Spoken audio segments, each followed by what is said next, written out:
हमारा पिछला lecture thin walled pressure vessel की थ्योरी के बारे में था। इस लेक्चर में हम कुछ प्रॉब्लम सॉल्व करेंगे। तो पहले प्रॉब्लम की स्टेटमेंट मैं पढ़ता हूँ।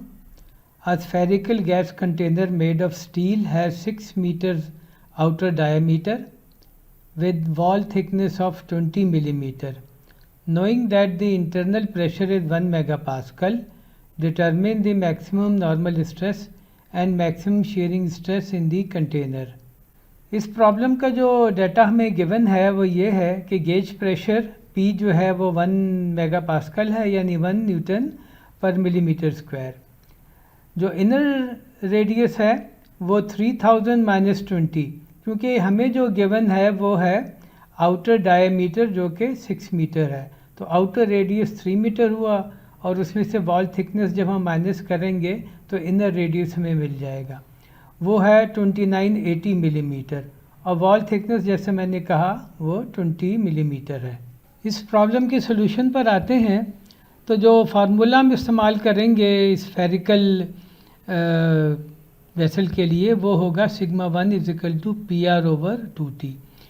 चूँकि ये स्फेरिकल सिलेंडर है, इसमें डायरेक्शन का कोई इस तरह क़ैद नहीं होती, किसी भी डायरेक्शन में आप सिग्मा 1 ले सकते हैं, वो सारी सिग्मा 1 जो है वो बराबर होंगी। हम अपने तरीके से कर लें तो सिग्मा 1 इस तरफ भी है, इधर भी है, इधर भी है, इधर भी है, और फार्मूला है PR/2T।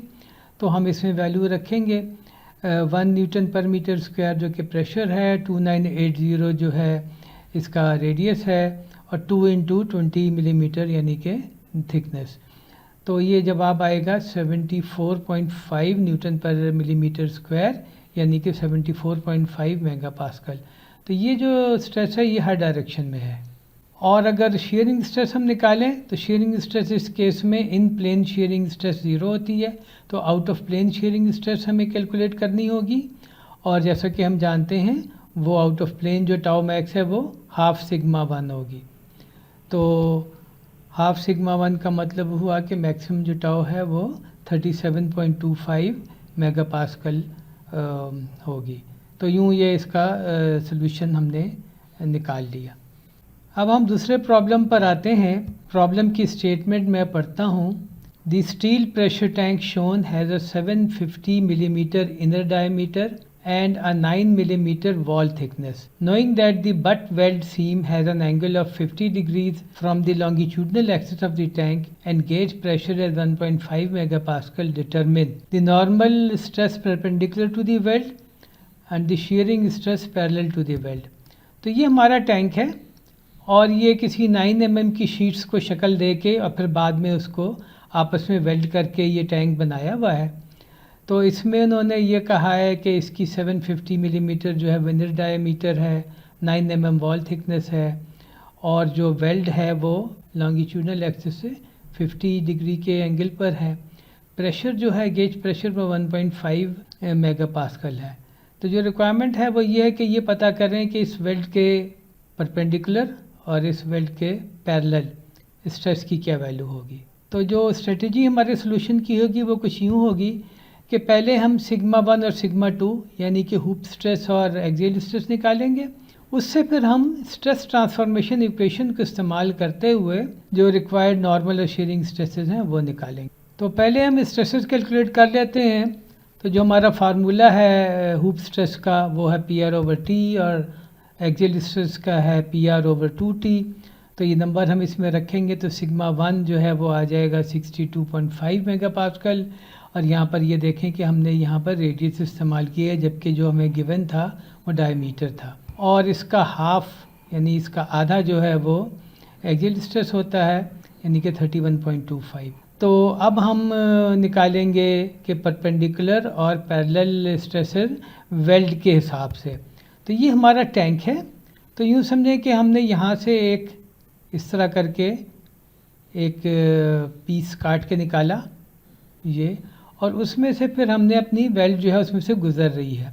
तो उस पर सिचुएशन क्या है कि इस डायरेक्शन में 31.25 मेगापास्कल की स्ट्रेस है, इस डायरेक्शन में भी ज़ाहिर है 31.25 की स्ट्रेस है, और ये दोनों जो है वो टेंसाइल हैं। ये 62.5 मेगापास्कल जो है वो इस डायरेक्शन में है और इस डायरेक्शन में है, ये भी टेंसाइल हैं।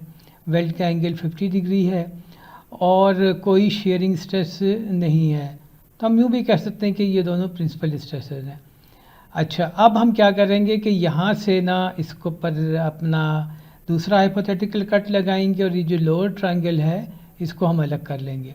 तो सिचुएशन ये हो जाएगी कि ये 31.25 टेंसाइल नॉर्मल स्ट्रेस, ये 62.5 मेगा पास्कल टेंसाइल स्ट्रेस, और इस पर दो अननोन स्ट्रेसेस लगी हुई हैं इस फेस पर। एक का नाम हमने सिग्मा एन रख दिया और दूसरी का नाम टाउ एन टी रख दिया क्योंकि इनकी नेचर नॉर्मल और शेयरिंग स्ट्रेसेस की सी है। इनके एंगल अगर आप देख लीजिए, ये हमारा एक्स एक्सिस है, ये हमारा एक्स एक्सिस है, ये हमारा वाई एक्सिस है, ये हमारा एन एक्सिस है और ये हमारा टी एक्सिस है जो कि एन एक्सिस के 90 डिग्री पर है। ये एंगल अगर 50 डिग्री है तो फिर ये एंगल जो है जो कि एक्स और एन के दरमियान है ये 40 डिग्री है। और अगर हम आगे चलें और फार्मूला हमें पता है सिग्मा एन और टाउ एन टी का, जो आपके सामने है, ये सिग्मा एन का फार्मूला है और ये टाउ एन टी का फार्मूला है कि सिग्मा एक्स जो है 31.25 मेगा पास्कल है, सिग्मा वाई जो है 62.5 मेगा पास्कल है, टाउ एक्स वाई की वैल्यू 0 है, थीटा जो है वो 40 डिग्री है। तो जब हम कैलकुलेशन करेंगे तो सिग्मा एन की वैल्यू आएगी 44.16 मेगा पास्कल और टाउ एन टी की वैल्यू आएगी 15.39 मेगा पास्कल। और इसको अगर हम शो करें तो हम इस तरह शो करेंगे कि ये सिग्मा एन है 44.16 और ये टाउ एन टी है 15.39। तो ये जो सिग्मा एन है ये वेल्ड के जो है परपेंडिकुलर है और ये जो 15.39 की टाउ एन टी है ये वेल्ड के पैरेलल है। अब हम तीसरे प्रॉब्लम पर आते हैं। इस लेक्चर का ये आखिरी प्रॉब्लम है। मैं स्टेटमेंट पढ़ता हूँ। A spherical pressure vessel has an outer diameter of 3 metre. तो ये आउटर डायमीटर हो गया। Wall thickness of 12 millimetre. Knowing that for steel, और ये स्टील का बना हुआ है, knowing that for steel sigma allowable is 80 mega pascal, E की वैल्यू 200 गीगा पास्कल है। और हमें जो कहा गया है कि ये चीज़ें निकालें कि अलाउबल गेज प्रेशर, कि कितना गेज प्रेशर अलाउ है, उससे ज़्यादा नहीं हो सकता, उससे कम ही होगा। और corresponding increase in the diameter of the vessel, यानी कि जब हम गेज प्रेशर पूरा उसमें टैंक में फिल कर दें तो टैंक कुछ बढ़ेगा, तो वो कितना उसमें अमाउंट होगी। तो सोल्यूशन जो है वो इसका ये होगा कि सबसे पहले जो है हम गिवन डाटा देख लेते हैं। तो गिवन डाटा है कि R is equal to 1500 millimetre. ये R नहीं है, ये आउटर रेडियस है। वॉल थिकनेस जो है वो T 12 millimetre. Sigma allowable 80 mega pascal, यानी कि हम सिग्मा की ये वैल्यू इस्तेमाल करेंगे। E जो है वो 200 गीगा पास्कल है और न्यू जो है 0.29 है, यानी पर्सन रेशो।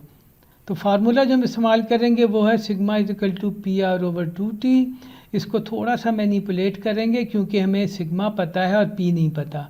तो हम P को लेफ़्ट साइड पर ले जाएं और सिग्मा को राइट साइड पर ले जाएं तो ये बनेगा रिलेशनशिप P और सिग्मा का कि P is equal to 2T sigma over R, और इसमें हम वैल्यू रखें P is equal to 2 multiplied by 12 millimetre multiplied by 80 mega pascal, ये मैक्सिमम अलाउबल स्ट्रेस है, और डिवाइडेड बाई 1500 माइनस 12 ताकि हमें रेडियस पता चल जाए। तो इसको हम थोड़ा कैलकुलेट वगैरह करेंगे, मिलीमीटर मिलीमीटर से कैंसिल हो जाएगा तो डायरेक्टली मेगा पास्कल में हमें जवाब मिल जाएगा। और वो होगा कि P is equal to 1.29 mega pascal, यानी इस टैंक में जो प्रेशर है वो इससे एक्सीड नहीं करना चाहिए। अगर इससे एक्सीड करेगा तो सिग्मा की वैल्यू भी 80 मेगा पास्कल से बढ़ जाएगी। अब हम आते हैं कि हमने जो डायमीटर में चेंज है वो कितना होगा।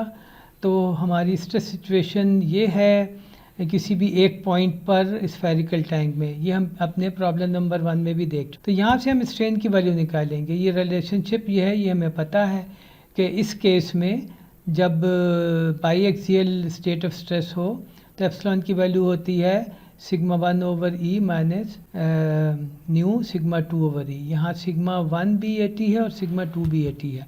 तो एप्सिलॉन जो है उसकी वैल्यू हो जाएगी 1 ओवर 200 गीगा पास्कल। इसको हमने मेगा पास्कल में चेंज कर लिया और ई को कॉमन बाहर निकाल लिया, तो ये 1 ओवर 200,000 मेगा पास्कल हो गया। और इसको मल्टीप्लाई किया 80, ये 80 है, माइनस 0.29 इंटू 80, क्योंकि ये भी 80 है। तो ये जब आप करेंगे, ये मेगा पास्कल में है स्ट्रेसेस, तो ये इससे कैंसिल आउट हो जाएंगी और एप्सिलॉन हमें मिलेगा 284 इंटू 10⁻⁻⁶, और हमें पता है कि एप्सिलॉन जो है वो डायमेंशन लेस क्वांटिटी है। अब एप्सिलॉन हमें मिल गया तो हम इसको डायमीटर से मल्टीप्लाई करेंगे तो चेंज इन डायमीटर में मिल जाएगा। तो चेंज इन डायमीटर को अगर डेल्टा डी का नाम दें तो ये बराबर है एप्सिलॉन मल्टीप्लाइड बाई डायमीटर, तो 284 इंटू 10⁻⁶ मल्टीप्लाइड बाई 3000 मिलीमीटर, और ये हो जाएगा 0.852 मिलीमीटर।